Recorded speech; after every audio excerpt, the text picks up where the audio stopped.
হরে কৃষ্ণা। আজকে তোমরা এই ভিডিওটা যদি স্কিপ না করো, শেষ পর্যন্ত দেখো, তাহলে তোমাদের জীবনে খুব উপকার দেবে। আর এটা যদি তোমরা মন থেকে মেনে থাকো, তোমাদের জীবনটা পরিবর্তন হবে, এইটুকু আমার বিশ্বাস। যদি তোমরা মন থেকে সে কথাটি মানো আর যদি সেরকমভাবে নিজেকে পরিবর্তন করো তাহলে। তো একদিন মাতা কুন্তী শ্রীকৃষ্ণর কাছ থেকে কী চেয়েছিল?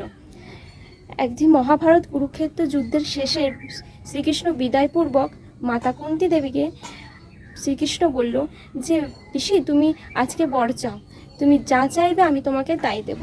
তখন শ্রীকৃষ্ণ মাতা কুন্তীকে যখন এই কথাটি বলেছিল, তখন মাতা কুন্তী শ্রীকৃষ্ণকে বলেছিল, আমি কিছু চাই না মাধব, আমি দুঃখ চাই, আমি বিপদ চাই। তখন শ্রীকৃষ্ণ অবাক হয়ে গেল মাতা কুন্তীর কথাটি শুনে। তো শ্রীকৃষ্ণ বলল, মাতা পিসি, তা তুমি তো এত দুঃখ কষ্ট এত বিপত্তির মধ্যে জীবন কাটিয়ে হঠাৎ আমার কাছ থেকে দুঃখ আর আরও বেশি কষ্ট, তারপর বিপত্তি কেন চাইছো? তুমি তো চাইলে সুখ চাইতে পারতে, সুখ চাইলে না কেন?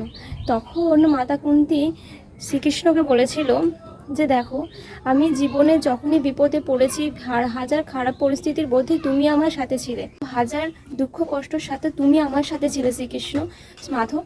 তো তাই আমি যদি সুখ চাই, আর সুখ আসার পর যদি আমি তোমাকে ভুলে যাই, তাহলে আমার জীবনে বড় দুঃখ আর কিছুই হবে না। তাই আমি সুখ চাই না, আমি দুঃখ চাই, আমি তোমার সাথে থাকতে চাই আর তোমার স্মরণে থাকতে চাই।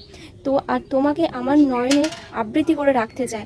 এর চেয়ে বড় জীবনের শ্রেষ্ঠ সুখ আর কিছুই হতে পারে না। এই জন্যই উচিত আমাদের যে কোনো পরিস্থিতিতে ভগবান শ্রীকৃষ্ণ স্মরণে থাকা। তাহলে তোমরা কিছু তো বুঝতে পেরেছো, যদি বুঝতে পারো তাহলে জীবন পরিবর্তন। আর যদি তোমাদের এরকম ভিডিও ভালো লাগে তাহলে আমার চ্যানেলটিকে ফলো করে রেখো, আর একবার কমেন্টে রাধে রাধে বা হরে কৃষ্ণা বলে যেও। হরে কৃষ্ণা, রাধে রাধে।